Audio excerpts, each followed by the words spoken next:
antibiotik ya, super oxipit. Ini bagus banget nih buat CRD, senot sama ngorok ya. Bagus banget nih kualitasnya. Kita suntik di 0, kelihatan nggak ya,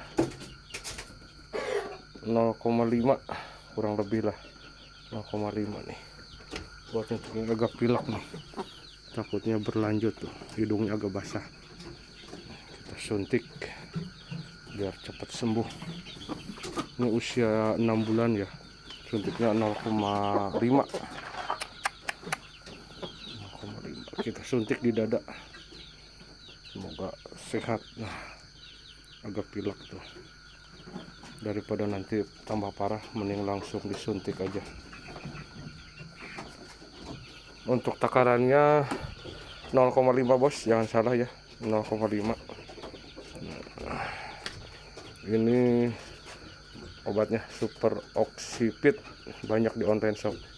Oke, jangan lupa nyutiknya di dada ya, miring posisinya. Nah, terima kasih bos.